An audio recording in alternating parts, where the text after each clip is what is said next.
नमस्कार दोस्तों, आज हम इस वीडियो में कार्तिक व्रत से संबंधित एक रोचक कथा को सुनेंगे जो स्वयं ब्रह्मा जी ने नारद जी से कही थी और ये भी बताया था कि दीपदान और आकाश दीप की क्या महिमा है। ब्रह्मा जी नारद जी से कहते हैं कि स्त्रियों और पुरुषों ने जन्म से लेकर जो पाप किया है वह सब कार्तिक में दीपदान से नष्ट हो जाता है। इस विषय में मैं तुमसे एक प्राचीन इतिहास का वर्णन करता हूँ। पूर्व काल में द्रविड़ देश में एक बुद्ध नामक ब्राह्मण रहता था। उसकी स्त्री बड़ी दुष्टा और दुराचार प्रायणा थी। उसके संसर्ग दोष से पति की आयु क्षीण हो गई और वह मृत्यु को प्राप्त हुआ। पति के मर जाने पर भी वह विशेष रूप से व्यभिचार में लग गई। उसको लोक निंदा से तनिक भी लज्जा नहीं होती थी। उसके ना तो कोई पुत्र था और ना ही भाई। वह सदा भिक्षा के अन्न का भोजन किया करती थी। अपने हाथ से बनाए हुए शुद्ध और स्वल्प अन्न को कभी ना खाकर मांग कर लाए हुए बासी अन्न को ही खाती थी। दूसरे के घर में रसोई बनाया करती और तीर्थ यात्रा आदि से दूर रहती थी। उसने कभी कथा नहीं सुनी थी। एक दिन तीर्थ यात्रा में लगा हुआ कोई विद्वान ब्राह्मण उसके घर आया। उसका नाम कुत्स था। उसको व्यभिचार में आसक्त देखकर उस ब्राह्मण श्रेष्ठ कुत्स ने कहा, अरे ओ मूढ़ नारी, तू मेरी बात को ध्यान देकर सुन। पृथ्वी 5 भूतों से बने हुए और पीव एवं रक्त से भरे हुए शरीर को, जो केवल दुख का ही कारण है, तू क्यों पोसती है? अरे ये देह पानी के बुलबुले के समान है। एक दिन इसका नाश होना निश्चित है। इस अनित्य शरीर को यदि तू नित्य मानती है तो अपने मन में बैठे हुए इस मोह को विचार पूर्वक त्याग दे। भगवान विष्णु का चिंतन कर और उन्हीं की लीला कथा को आदर पूर्वक सुन। और जब कार्तिक मास आवे तब भगवान दामोदर की प्रीति के लिए स्नान दान आदि कर दीप दान दे। भगवान विष्णु की परिक्रमा करके उन्हें प्रणाम कर। यह व्रत विधवा और सौभाग्यवती सभी स्त्रियों के लिए करने योग्य है। ये सब पापों की शांति और समस्त उपद्रवों का नाश करने वाला है। कार्तिक मास में निश्चय ही दीप दान भगवान विष्णु की प्रसन्नता को बढ़ाने वाला है। ऐसा कहकर कुत्स ब्राह्मण दूसरे के घर में चला गया और वह ब्राह्मणी भी कुत्स की बात सुनकर पश्चाताप करती हुई इस निश्चय पर पहुंची कि मैं कार्तिक मास में अवश्य व्रत करूंगी।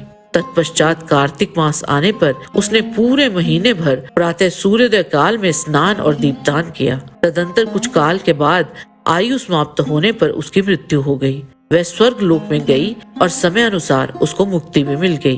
कार्तिक के व्रत में तत्पर हो दीपदान आदि करने वाला जो इस दीपदान का इतिहास सुनता है वह मोक्ष को अवश्य प्राप्त होता है। ब्रह्मा जी आगे नारद जी से कहते हैं, अब आकाश दीप का महात्म्य सुनो। कार्तिक मास आने पर जो प्रातः स्नान में तत्पर हो आकाश दीप का दान करता है वह सब लोकों का स्वामी और सब संपत्तियों में संपन्न होकर इस लोक में सुख भोगता है और अंत में मोक्ष को प्राप्त होता है। इसलिए कार्तिक में स्नान दान आदि कर्म करते हुए भगवान विष्णु के मंदिर के कंगूरे पर 1 मास तक अवश्य दीपदान करना चाहिए। महाराज सुनंद ने चंद्र शर्मा ब्राह्मण के बताए अनुसार 1 मास तक विधि पूर्वक व्रत किया। वे कार्तिक में प्रतिदिन प्रातः काल स्नान करके पवित्र होते और कोमल तुलसी दलों से भगवान विष्णु की पूजा करके रात में उनके लिए आकाश दीप देते। दीप देने के समय वे ब्राह्मण के बताए हुए एक मंत्र का उच्चारण करते थे। इसका अर्थ है, मैं सर्व स्वरूप एवं विश्व रूपधारी भगवान दामोदर को नमस्कार करके ये आकाश दीप देता हूँ जो भगवान को परम प्रिय है। देवेश्वर, इस व्रत से आप में मेरी भक्ति बढ़े, इस भाव से प्रार्थना करके राजा सुनंद दीपदान करते थे। ब्रह्म मुहूर्त में उठकर वे पुनः आकाश दीप देते थे। उनका प्रातः काल स्नान और भगवान विष्णु की पूजा का क्रम नियम पूर्वक चलता रहा। मास की समाप्ति पर उन्होंने व्रत का उद्यापन करके आकाश दीप के नियम को भी समाप्त किया और ब्राह्मणों को भोजन कराकर इस विष्णु व्रत की पूर्ति की।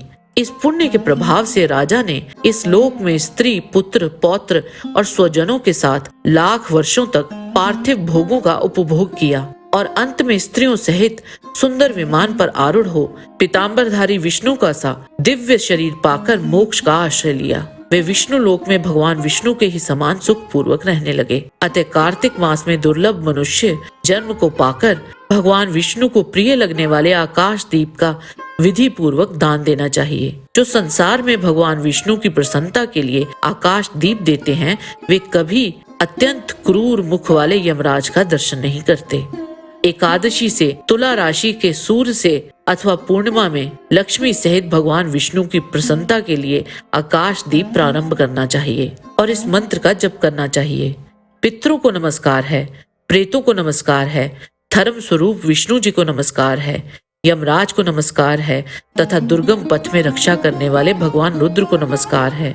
इस मंत्र से जो मनुष्य पितरों के लिए आकाश में दीपदान करते हैं, उनके वे पितर नरक में हों तो भी उत्तम गति को प्राप्त होते हैं। जो देवालय में, नदी के किनारे, सड़क पर तथा नींद लेने के स्थान में दीप देता है, उसे सर्वतोमुखी लक्ष्मी प्राप्त होती है। जो ब्राह्मण या अन्य जाति के मंदिर में दीपक जलाता है, वह विष्णु जी को प्रतिष्ठित होता है। जो कीट और कांटों से भरी हुई दुर्गम एवं ऊंची नीची भूमि पर दीपदान करता है, वह नरक में नहीं पड़ता है। पूर्व काल में राजा धर्मनंदन ने आकाश दीपदान के प्रभाव से श्रेष्ठ विमान पर आरूढ़ हो विष्णु लोक को प्रस्थान किया। जो कार्तिक मास में हरिबोधिनी एकादशी को भगवान विष्णु के आगे कपूर का दीपक जलाता है, उसके कुल में उत्पन्न हुए सभी मनुष्य भगवान विष्णु के प्रिय भक्त होते हैं और अंत में मोक्ष को प्राप्त करते हैं। पूर्व काल में कोई गोप अमावस्या तिथि को भगवान विष्णु के मंदिर में दीपक जलाकर तथा बार बार जय जय का उच्चारण करके राज राजेश्वर हो गया था। जय श्री हरि। आज के वीडियो में बस इतना ही। आशा करते हैं कि आपको हमारा ये वीडियो पसंद आया होगा। कृपया इसे लाइक और शेयर अवश्य करें। किसी भी प्रकार की त्रुटि के लिए आप सबसे क्षमा याचना करते हुए आपसे निवेदन है कि प्रेम पूर्वक परम पिता परमात्मा को मन में धारण करें और बोलें, वैदिक सनातन धर्म की सदा ही जय।